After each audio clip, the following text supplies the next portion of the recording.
What's up guys, you're watching Li-Fi TCG. Got a quick video for you today. This is MTG Pauper on one of my favorite and most popular decks, of course, Tortured Existence. Now before I start, just a quick life update. I've recently moved house, so I've got a slightly different, well, very different recording location. And this room is quite close to a busy road, so there might be some background noise. Let me know in the comments if that's too distracting or disruptive, makes it difficult to hear what's going on. But yeah, so with that out of the way, just another update for the Tortured Existence deck. As usual, the deck is in a pretty refined place, so many of the cards in it will be the same, and I'll sort of get that out of the way first. So in terms of the spells, 4 Tortured Existence, of course, already there, 4 Commune with the Gods, and 4 Faithless Looting.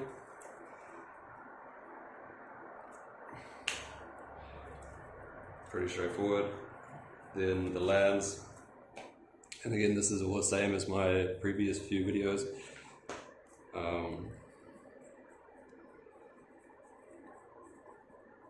4 Thriving Moor,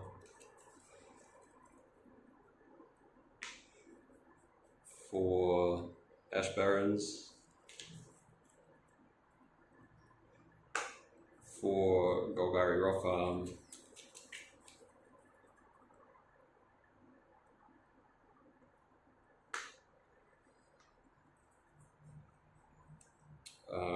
1 mountain, 1 forest, 8 swamps, 1, 2, 3, 4, 2, 3, 4, and 1 jungle hollow. I've seen a new YouTube channel, well not new but newly discovered by me, Double B MTG, who also plays Tortured Existence. His list is like only green-black. He plays like a few copies of the green-black campus land, the land that you can activate to scry from Strixhaven, and that would be like a reasonable replacement for the jungle hollow if you think that that's more useful, so just keep that in mind. And as I've suggested in the past, maybe that land could be like a tranquil thicket or something as well, but pretty minor decision. In terms of the creatures, like I've settled on a pretty established like baseline package, like the shell of the deck that seems to be like pretty essential or unchanging. So that would be, for the mana, you have the 4 Sakura-Tribe Elder, absolutely crucial for playing the deck with 3 colors like this. 1 Tilling Treefolk as well.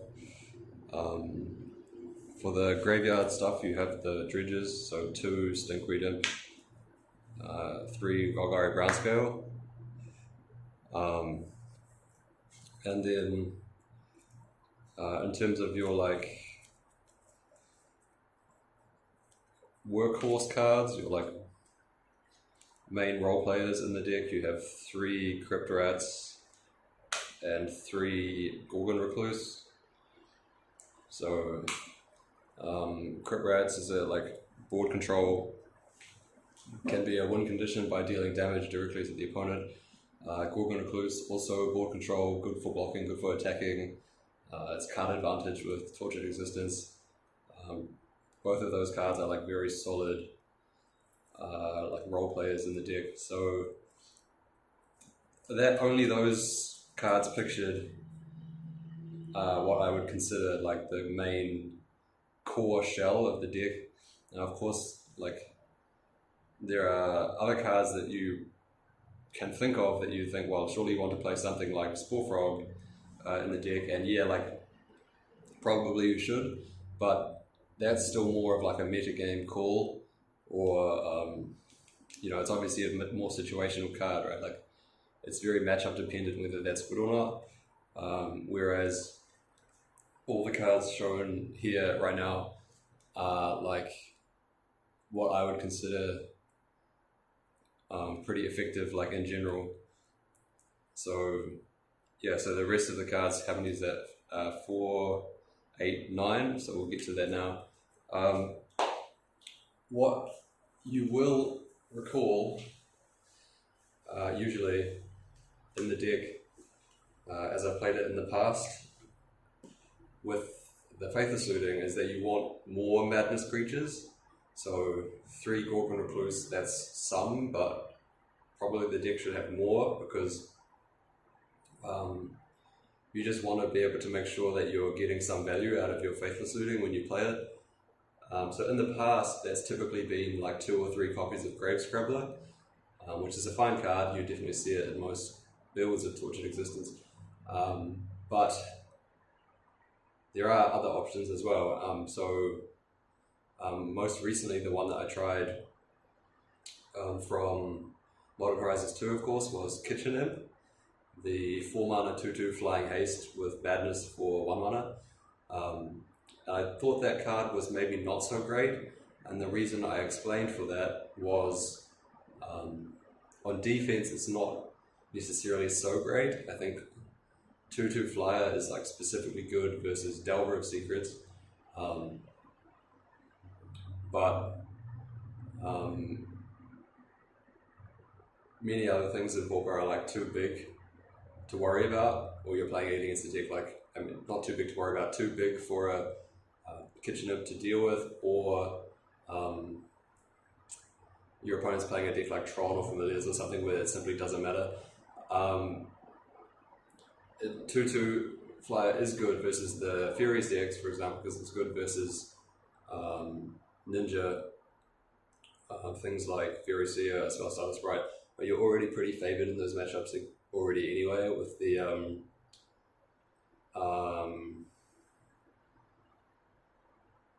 Crypt Rats and everything, so that's not necessarily a huge upside.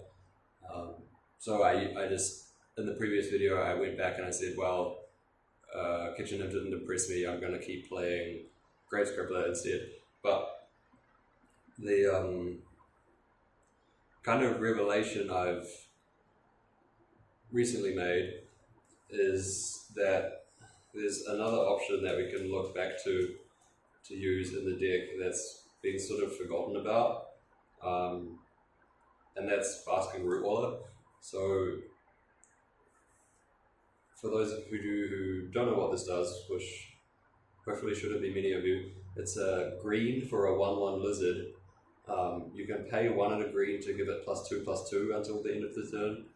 You can only use that ability once per turn, and it has madness for 0. So when you discard it, you can cast it for free, which is really, really strong. Now, you might be wondering, like, well, if Kitchen Imp didn't impress, like, you couldn't really aggro people out with Kitchen Imp, because the deck didn't have enough other support for it. It was sort of not super effective as a blocker, Kitchen Imp, because the format doesn't necessarily line up for it. Like all those things, you can kind of say them about Basking Rootwalla as well, except like even more so, because rather than being 2/2 flying haste, it's just a 1/1 with no evasion at all. So in a way, yes, that's true, but Madness 0 versus Madness Black is just such a colossal difference. When you're like cycling all of these out of the graveyard with your Tortured Existence being literally like half the cost of doing that. So rather than playing like black to return this, then black to discard it to Tortured Existence, and then pay black again to madness it adds up a lot, like really, really quickly.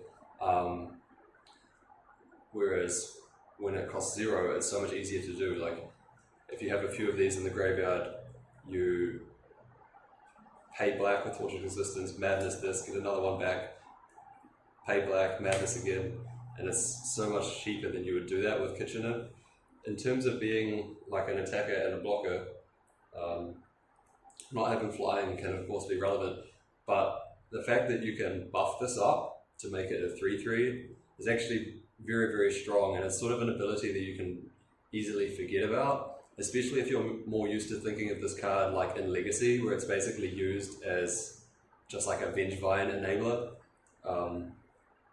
and like you would never usually activate the pump effect unless you were in some sort of like super weird situation. But in this format, when you have stuff like Ninja of the Deep Hours and Core Skyfisher, and you can actually play like a kind of game where you like battle on the battlefield and in the combat step using your Rootwalla, the fact that you can make it a 3/3 is actually really good. And I mean, that's even more power than Kitchen Imp can have. You know, you can make the play where like you attack with this. If they block, then you pump and kill their guy. If they don't block, then they just take one and you use the mana to do something else. It's very, very, very effective. So,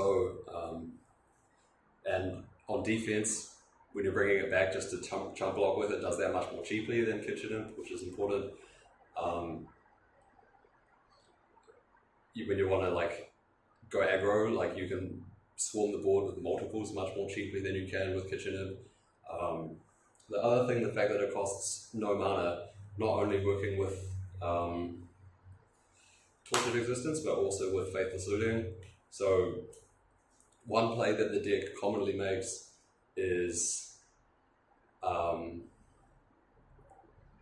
you Faithless Looting on turn 3 using a red mana, and you have 2 other black mana open, so then you discard Gorgon Recluse to madness it. But in that situation, what else are you going to do with your other discard, right? Because Faithless Looting makes you discard 2 cards. So usually in that situation, the best thing that you can do is just discard like a Dredger as your second discard, which is fine.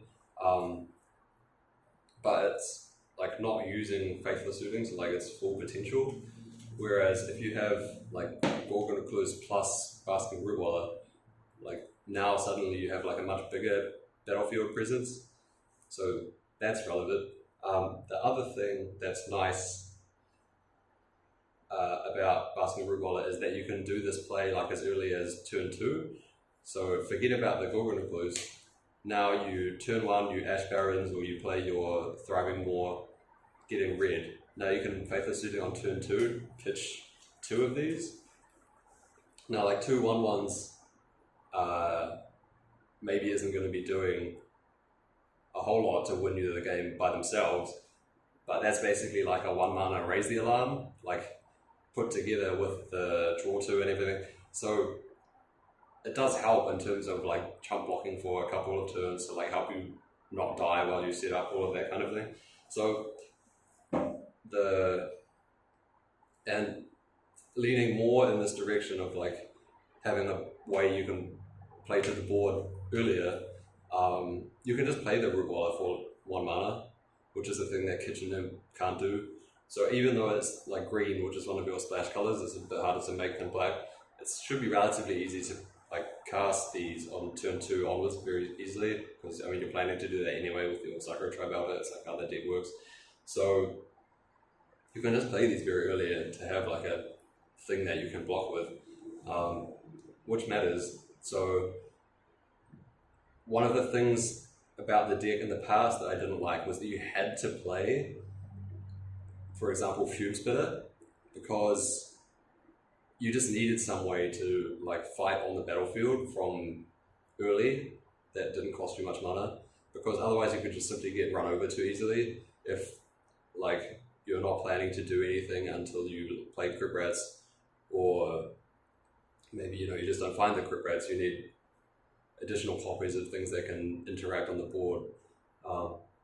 But the problem with the Fume Spitter is that it's just not a very good card, right? Like looking at it in a vacuum, like no other deck would ever consider playing a card that weak, like spending 1 card just to put a -1 counter on something is just such a bad deal, like 99% of the time. So now that you have Rootwalla in the deck, you don't really need the Fume Spitter so much anymore, because you have these other ways to get the Rootwalla down very early and start blocking with it. Whether that's by doing early looting or just by hard casting it. So all of these aspects make Rootwalla quite an appealing card to play. And even now, I think I would add it to this core of the deck. Like, I would consider it to be one of the like staple creatures. It's just very, very strong in terms of like both attacking and defending kind of roles. Yeah, I've been like very happy with it. So now, in terms of the other 5 cards, I'm bringing back another card which I've played with Basking Rootwalla in the past, but I think in those builds of the deck I haven't even tested it ever with 1 copy of Rootwalla, or maybe 2. So when you have 4 Rootwalla in the deck, this card becomes a lot stronger. That's Cavern Whisperer. So I have done a video including this card, but it was some time ago now. So I'll just quickly explain what it does. It's a 5 mana 4/4 nightmare creature with the mutate ability, which means that the mutate cost is 4 mana. So for 4 mana, you play it from your hand, targeting a creature, a bit like an aura spell. Then when it resolves, it goes, you can choose to put it either over or under a creature, making like a mutate stack. And the mutate stack has the power and toughness of the creature on the top. And it has all the abilities of everything beneath it, and including any abilities of the thing on the top. So, and the Cavern Whisperer additional text is that so Cavern Whisperer is a 4/4, it has menace, and when you mutate with Cavern Whisperer, your opponent discards a card. So it's a sort of a lot to like think about, but when you think about it in terms of with the Basking Rootwalla, like say you,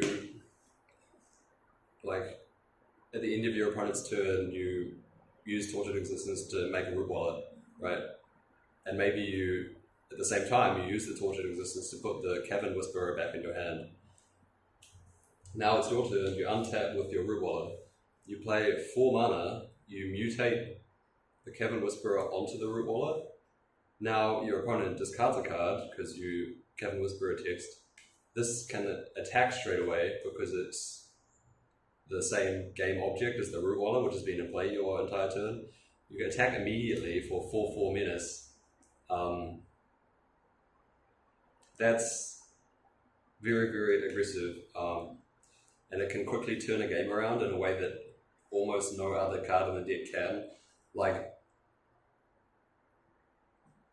I have considered playing similar kinds of aggressive cards in the deck before. So like, for example, Putrid Leech, Fright Crawler is another example of cards that I've tried in the past, of cards that basically only exist to be like very aggressive. So the thing about Cavern Whisperer is that it needs a little bit of help because you need to have good mutate targets in the deck. But it's way more aggressive than a card like Putrid Leech. Well, that's a little bit like arguable, but it has evasion for one thing. And it comes in effectively with haste a lot of the time because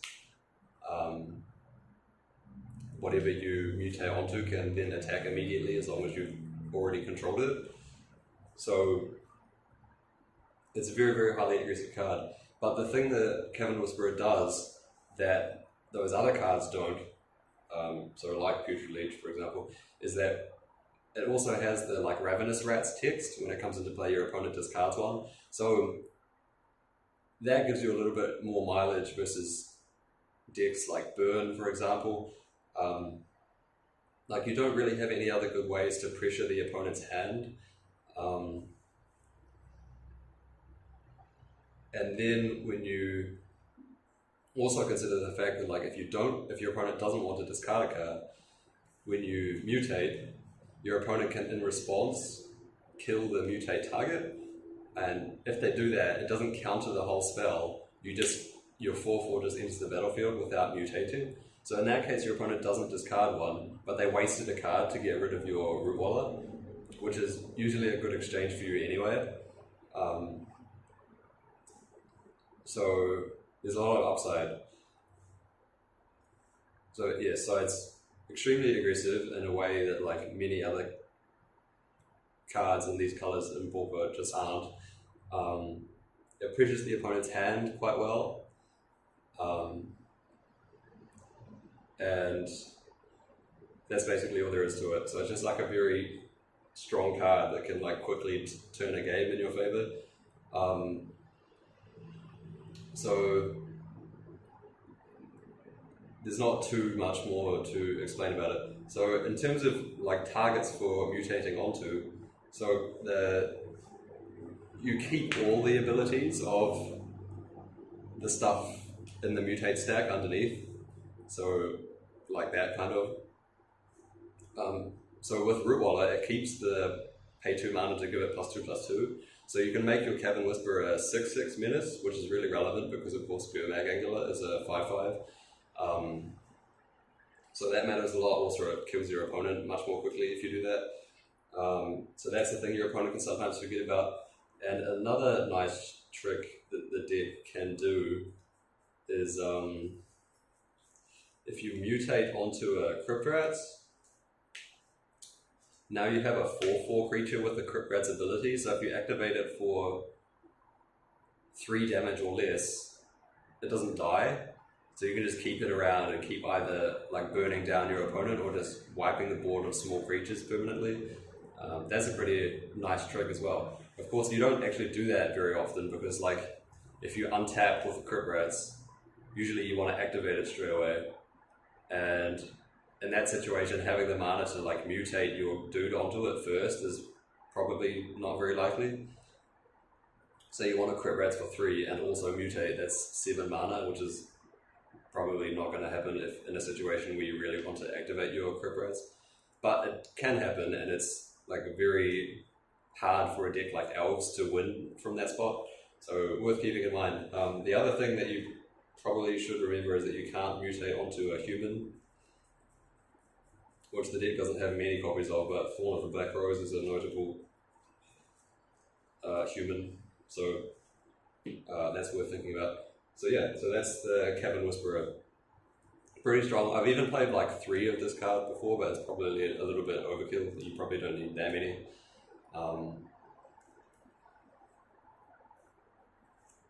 One is usually enough at a time. If you have one going on your Rootwallas, then you're probably already winning the game. Well, that's like enough to control the battlefield. So yeah, 2 copies of Cavern Whisperer. So now there's only 3 cards left, and these are pretty flexible. So I just have 1 copy of, let's see what this one is first. Thorn of the Black Rose. Yeah, in the past video I also played this card. So many decks in the format are using the Monarch now, including the ones that are more aggressive, so like the Boros decks, for example, or the Furious decks, they also have their own Monarch cards, so you can't really get punished for introducing the Monarch into the game anymore. Versus decks like Tron or Familiars, it's one of your best tools to kind of try and overwhelm them. And even against the decks where you want to like turbo fog them, you need a way to keep replenishing the card advantage while you use your Spore Frog. So pretty solid card to just have as a one-off. Then 1 copy of Spore Frog. Again, like it's pretty familiar card for the deck to use. You don't want to have too many of it because it's not a very good card in a lot of matchups, but having access to just one of it can be pretty potent, being able to loop it back so your opponent can't attack you effectively. So yeah, pretty high impact to have as a one-of, and of course you can play more in the sideboard as well. And then the last card, I have not liked this card as much in the past. I have one copy of Fleshbag Marauder. There are a lot of decks in Pauper that are like affected very little by an edict, especially one that costs 3 mana. I've said this many times before, but like it's very bad versus Thraben Inspector, it's very bad versus Augur of Bogles or Fairy Seer. Yeah, there's like plenty of decks where it's not that great, but the effect is very unique. So there are spots where like Fleshbag is good in ways that like no other card could be. And the more relevant thing is that like one of the problems with using the card in the past was that you would often pay 3 mana for the Fleshbag Marauder and just sacrifice itself, which basically made it like a very bad cruel edict. But now at least you usually have like a Rootwalla that you can sack to it, which means that you get to keep a creature that has 3 power. So maybe for me that has like moved the needle a little bit into making Fleshbag worth it. But it's still like very fringe. So for example, that could easily be like another copy of Spore Frog, or play 2 Monarch cards main deck instead. The other thing is that you could maybe play only 2 Crypt Rats main deck. But yeah, that's a topic to discuss for the sideboard cards. So in terms of the sideboard, and here you can sort of see that like many of the cards in the sideboard are also present in the main deck. So I'll play 3 Spore Frog in the 75, I'll play 4 Crypt Rats in the 75, I'll probably play 2 Monarch cards in the 75. So you can adjust these numbers between main and side depending on the metagame you expect. For this list I have is sort of like the general kind of MTGO metagame. But yeah, like if you have other thoughts on what decks you think you need help versus, or what decks you think are more popular, then you can adjust these. But there are enough numbers of the different matchups that, like the numbers I said where I want 2 in the 75, 4 in the 75, 3 in the 75, I think those kind of hold true as well. In terms of the like more niche sideboard cards, 3 Faerie Macabre I still think is like pretty solid. It's possible that there are like better options to have versus the Flicker decks, but I'm not exactly sure about that. One thing that some people use versus those kind of like slower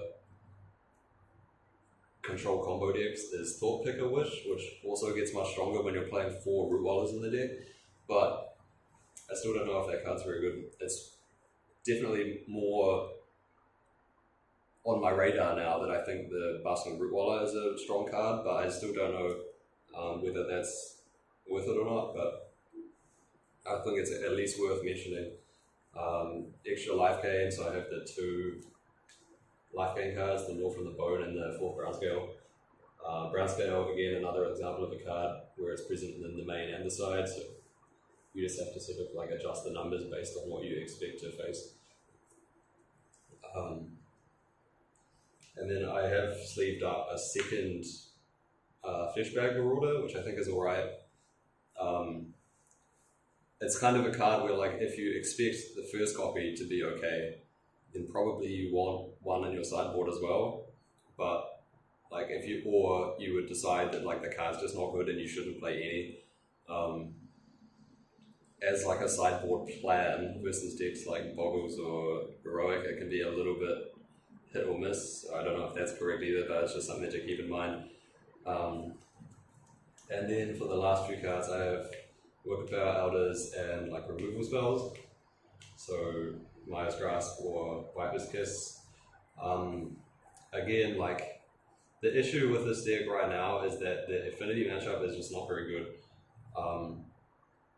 Like I haven't got any Fangren Marauders here, but I think they're like very essential at the moment. So just recently, actually, there was one player in Magic Online preliminary event where they went 3-1 with a green-black version of Tortured Existence. Now I don't think that list is like so great, but like the 3-1 result is pretty good. But you have to think about like the matchups that they played against. So they lost to Tron, which is definitely a bad matchup for this deck. They beat Boros Bully twice, and that's like a pretty good matchup for this deck, even in like a normal meta game. But it's an even better matchup for this deck now, because all of the Boros Bully decks are playing like 2 to 4 copies of Dust to Dust in their main deck, which does literally nothing versus this. So they just have random dead cards that do nothing. And their other win in that preliminary was against Cycle Storm. So they were a build of the deck that had a lot of Gorgon Skulls. So to like pressure the hand of the combo deck, they had 1 Faerie Macabre main and 1 on the side. So even though Cycle Storm can sometimes be a hard matchup, it depends a lot on what kind of hands the Tortured Existence player draws, and they definitely have the tools to win it. So basically the point that I'm getting at is that this deck lost to Tron, which is a bad matchup, and it didn't play against any affinity decks, which is also like a really bad matchup. Maybe if affinity wasn't a deck, you could kind of argue that there could be a spot for a deck like this in the metagame, but the affinity matchup is just much too difficult. So yeah, if you really insisted on playing this deck in a real event, I would try to fit like 3 copies of Fangren Marauder in the sideboard, and